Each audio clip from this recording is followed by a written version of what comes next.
ես որքանով որ տեղյակ եմ ընդհանուր առմամբ հարցերը, որոնք որ բարձրաձայնվում են, հա, եկեք հերթով անցնենք, դիտարկենք, քննարկենք, որտեղ որ կտեսնենք, որ բաց կա, որ միասին աշխատելու անհրաժեշտություն կա, ձեր առաջարկներով հանդերձ, այդ ուղղությամբ աշխատենք։ Նմանատիպ հանդիպումները մեզ համար շատ հաճախակի բնույթ են կրում, այն առումով, որ եթե ստեղծում է ինչ-որ մի հարց, որը որ բարձրաձայնման ենթակա է, ապա էկոնոմիկայի նախարարությունը միշտ պատրաստ է այդ բոլոր հարցերը լսի, քննարկի եւ կառուցողական ճանապարհով փորձենք լուծումները գտնել։ Այո, լինում են իրավիճակներ, որոնք որ ըստ պլանավորած տրամաբանությունից որոշակի շեղվում են եւ այդտեղ ավելի ինտենսիվ աշխատանքի անհրաժեշտություն է առաջանում։ Հիմա եկեք սկսենք ամենաառաջնայինից, հա, որովհետեւ շատ դեպքերում արծարծվում է այն հարցը, որ Իրանից ներմուծվող լոլիկի, վարունգի, պղպեղի համար արտոնյալ պայմաններ են սահմանվել։ Ես կարող եմ ենթադրել, որ այդ տեղեկատվությունը ինչի համար է ֆերմերային տնտեսությունների շրջանակում շրջանառվում, բայց եկեք իմ ենթադրությունները թողենք մի կողմ։ Եկեք խոսենք իրականությունից։ Ինչա իրականության մեջ։ Եվրասիական տնտեսական միությունում, երբ որոշումներ են կայացվում, ըստ ինչ-որ տնտեսության անդամ երկրների ներքին պահանջարկից եւ անհրաժեշտությունից, անհրաժեշտություն է առաջանում այլ երկրներից որոշակի ներմուծումներ իրականացնել։ Եվ անդամ երկրները պետք է ստիպված են լինում որոշակի խմբաքանակներ, դա բանակցության հիմքում է դրվում, քանակներ, տոնաժներ, որպեսզի կարողանան ամեն մեկը պետք է ինչ-որ մի բան իր վրա ստանձնի։ Ես պաշտոնապես ձեզ բոլորին հայտարարում եմ եւ ուզում եմ, որ դուք բոլորը տեղյակ լինեք, որ 2026 թվականին ոչ մի արտոնյալ պայմանով առանց մաքսատուրքի Հայաստանի Հանրապետություն ոչ մի լոլիկ, կիլոգրամ լոլիկ չի մուտք գործել։ Հետևաբար այն արտահայտությունը, որ շրջանառվում է, որ իհարկե համոզված եմ ինչի համար է շրջանառվում, բայց այն արտահայտությունը, որ շրջանառվում է, որ Հայաստանի Հանրապետությունը ունեցել է քանակական քվոտա եւ դրա համար հիմա իրանական լոլիկ է օրինակ մտնում Հայաստան եւ պետքա դա փակել, ձեզ ասեմ, որ էկոնոմիկայի նախարարությունն է այդ քվոտան բաշխում եւ էկոնոմիկայի նախարարությունն է տեղյակ արդյոք մի կիլոգրամ քվոտա բաշխվել է թե ոչ։ Լոլիկի համար ոչ մի կիլոգրամ քվոտա չի բաշխվել։ Ինչ օրս։ Հաջորդ հարցը։ Բոլորը դրսում մինչև մեր այսօր հանդիպելը այստեղ նստած քննարկելը դրսում տարբեր ֆերմերների հետ փոքր խոսակցություն ունեցանք, հետաքրքրվում էի հասկանալու համար, թե օրինակ նախորդ տարի իսկ բերքը լավ էր, վաճառքի գինը լավ էր, թե ինչ, պատասխանը այո։ Նախորդ տարի լավ էր,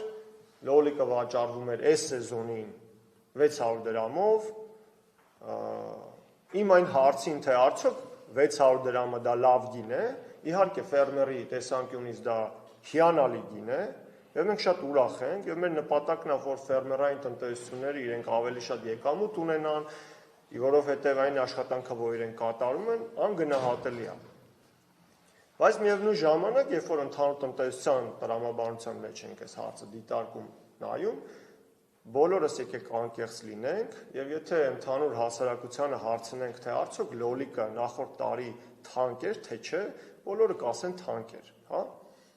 Հիմա ինչի համար եմ սա ասում, որովհետեւ նախորդ տարի ինչքան որ լոլիկ ներմուծվել է Հայաստան, այս տարի ներմուծվել է 1000 տոննա ներողություն 1700 տոննա պակաս լոլիկ նախորդ տարվա համեմատ եմ ասում 1700 տոննա պակաս լոլիկա ներմուծվել սա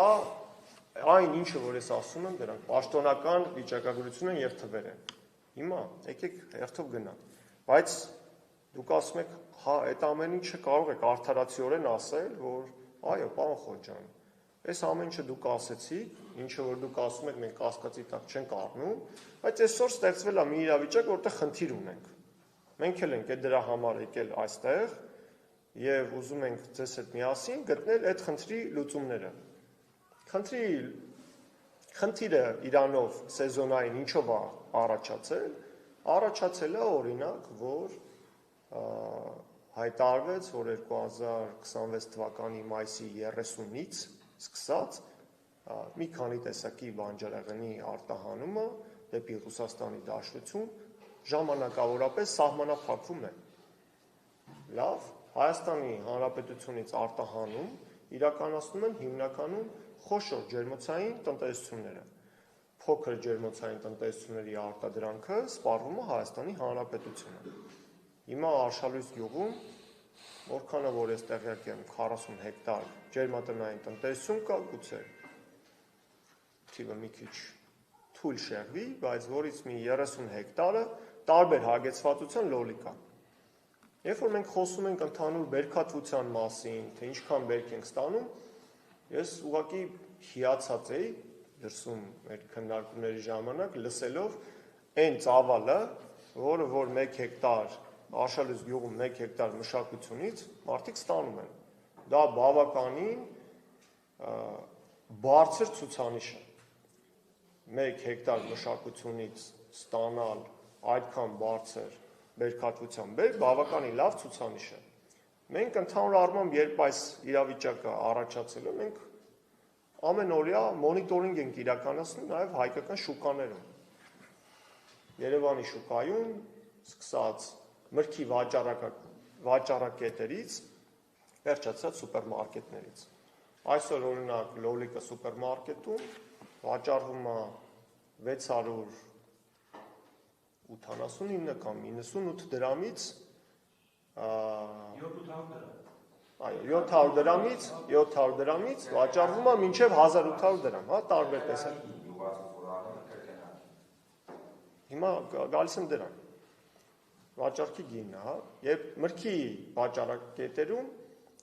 լոլիկը վաճառվում է հիմնականում այսօր Երևանի տարբեր երեկվա գներն եմ ասում, այսօրվա տվյալները դեռ իմ գործընկերները կուսումնասիրեն, կտրամադրեն։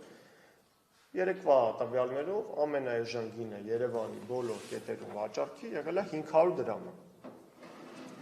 Ձեզ ասեմ, որ էկոնոմիկայի նախարարությունը յուրաքանչյուր տարի եւ այս տարի նույնպես օժանդակել է ֆերմերային շուկայի գործարկմանը եւ աշխատանքին։ Ֆերմերային շուկան արդեն մի քանի տարի գործում է եւ այսօր կարող եմ ասել, որ կայացել է։ Իրենք հագեցած են եւ կշերտներով, տաղավարներով, հատուկ վրաններով, որ արևը, անձրևը չխանգարի եւ հատուկ հակապետարանը տարածք է հատկացրել, որպեսզի ֆերմերային տնտեսությունները եւ միայն Հայաստանի եւ Հայաստանում արտադրված ապրանքը վաճառվի այդտեղ։ Այսօր առավոտյան այդտեղ վաճառքի գինը,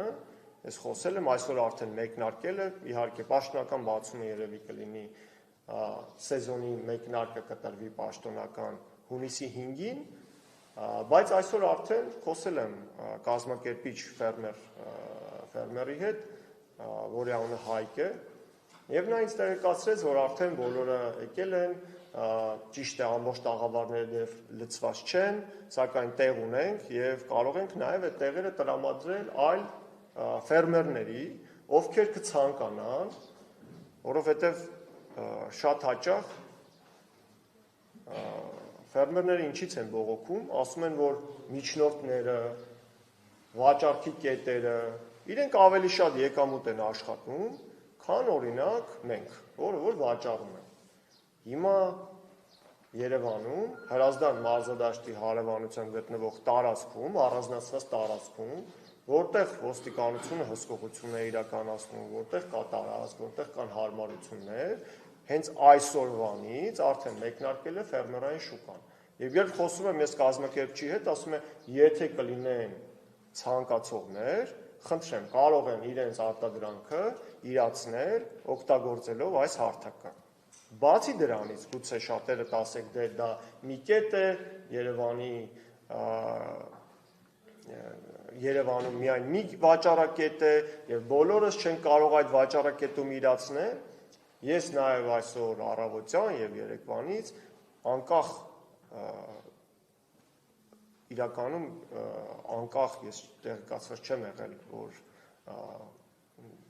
վաճառքի հետ կապված խնդիր կա, բայց նաեւ փոխքաղաքապետ Կամո Արեյանի հետ առանձնացվել են տարածքներ Երևանի տարբեր վարչական շրջաններում, որտեղ որ հնարավորություն է տրվում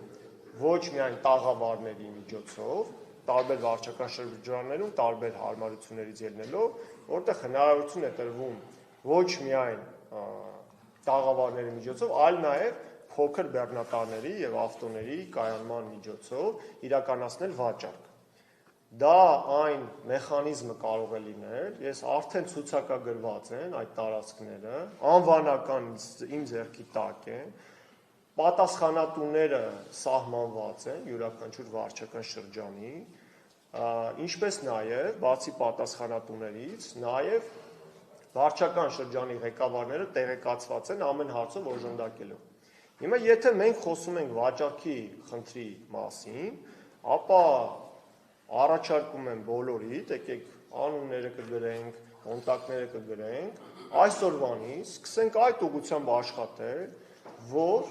եւ բնակչությունը այն ընդունելի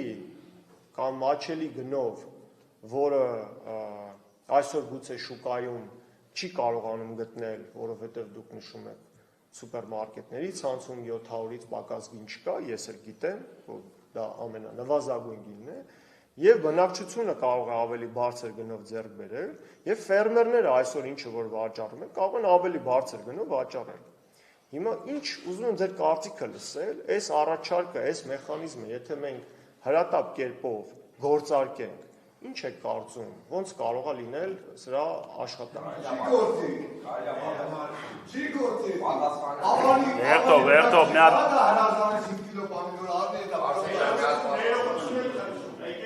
Եկեք մի բան պայմանավորենք։ Ես ձեզ հետ բոլորի հետ շատ հանգիստ եմ խոսում եւ մենք կառուցողական ենք խոսում եւ ուզում եմ որ մեր աշխատանքը մենք այսօր կառուցենք այն տրամաբանությամբ, որ յուրաքանչյուրս խոսք խնդրենք, այդ թվում նաեւ ես խոսք խնդրեմ եւ մեր կարծիքը արտահայտենք։ Դուք ուշադիր չեղաք, որ ես ասացի, որ խոսքը մեկ վաճառակետի մասին չէ, ես կարող եմ ձեզ հիմա թվարկել, թե որ վաճառակետերում է, կներեք, էլի հասկանալի է ձեր ասածը, կարելի է պատասխանել։ Ահա, ես ուղղակի արձագանքի, որ խոսքը չի գնում մեկ վաճառակետի մասին, ձեր ասածին դեմ չենք, եւ Արաբկիրի, բայց դե ինչքան ժողովուրդ, եւ Աջափյանի, եւ Շենգավիթի, եւ Վալացա Սեբաստիայի, եւ Երևանի, եւ Դավթաշենի, եւ Լուբարաշենի, եւ Ավանի, եւ Քանակը Զեյթունի, Նոր Նորքի, Նոր Մարաշի։ Գրեթե բոլոր վարչական շրջանները թվեցի, եւ կան վարչական շրջաններ, որոնք որ ոչ միայն մեկ հասցեով են իրականացվելու կամ պատրաստ կազմակերպել վաճառքը, այլ նույն վարչական շրջանում մի քանի հասցեով։ կարելի է պատասխանել։ Բայց մենք կարծեմ ծանոթ ենք, ձեր դեմքը շատ ծանոթ է։ Կարող է շփվենք, ձեր ասածների մեջ վատ բան չեմ տենում ես, բայց չաշխատող տարբերակ է։ Ստե ինչքան ժողովուրդ տենում եք, շատ կգային մարդիկ իրանց գործերով են։ Ոչ մի սովորական գյուղացու հաստատ հարմար չի լինելու ստե ուզեթա պրոբկեքի մեջով քաղաք առևտուրանի իր գործերը մնալու է։ Ձեր ասածը անելու է մենակ առևտրականը, որ վերավաճառելու է, նորից գները բարձր առնելու։ Էդի որպես գյուղի տղա, գյուղում մեծացած, շուկաներ գնացած, մեզի հարմար է եթանք Մեյմանդար, Մուղանի շուկա, Բիրիկ շուկա։ Տանք կանք, դաժե շատերս վաճառողներ ունեն, գալիս են մեր ավրանքները, տանում են ծախում են։ Դաժե հարմար չի եթանք Մեյմանդարի շուկա։ Կոնկրետ ես չեմ կարող եթան Մեյմանդարի շուկա, մի հեկտար տնտեսություն ունեմ ջերմոցային, հազիվ հասցնում եմ դրա մշակությունը, իմ ընկերն է տանում ծախում իմ ավրանքը։ Այդ ձեր ասածը 99% չի աշխատելու գյուղի ժողովրդի համար։ Իսկ լոլիկի վերաբերյալ, կոնկրետ լոլիկի վերաբերյալ եմ ուզում ասեմ, Դե գիտենք, ասենք Ռուսաստանը փակել է, սա երկիրը գիտի, դրա վրով չխոսանք, չքաղաքականացնենք։ Կոնկրետ լոլիկը 1000 դրամի վախտը, որ պարսկականը գալիս է, ասենք նորմալ է, գյուղացին էլ անդրնում մոտիկանը, մակուզի 2000 ծախի, բայց հասկանում է, 700-ի վախտն էլ է հասկանը, մի լոլիկ էլ է 350 դրամ, 400 դրամ, պարսկական ֆուրերը անդադար նորից բերում են, երեկվա տվյալներով 270-280, այդ գինն են դրել, գյուղի տեղական լոլիկը չի վաճառում 350-400-ով, բոլոր խանութները մեծամասամբ, այդ մեն ֆուրերից անդադար 270-80 են առնում, գալում են մարդկանց էլ ասում են, այդ գնով չտվիր, գնացին ֆուրից առան։ Կարելի ասել դարել է դաշտի պամիդորի գին, եկել է համար, ինչի հիմար է ներմուծվում, որովհետև կոնկրետ Արշալույս գյուղում այնքան պամիդոր կա մի, որ լճացման սեզոնն է, որ կարելի ասել մի քանի մարզիկ է հերիքի մենակ Արշալույս գյուղի պամիդորը։ Մեր պահանջը այն է, որ դուք որպես փոխնախարար հետևողական լինեք, որ գնել իշ նման 400-500 ու միաժամանակ պետք է լճացում տա տեղական պամիդորը, այդ ժամանակ արգելք գնեք, որ մարդիկ չբերեն։ Թե չէ մարդկանց մոտ տպավորություն է ստեղծվում, սաղել է ձեր մտածում է, որ մի քանի հոգի, մի քանի 100 միլիոն դրամներ աշխատում են, ու այդ տպավորությունը խորանում է մինչև նախարարներ, մինչև չգիտեմ մարզպետներ, որ թողում են իրանք են բերեն, մի խոսքով հասկանալի է։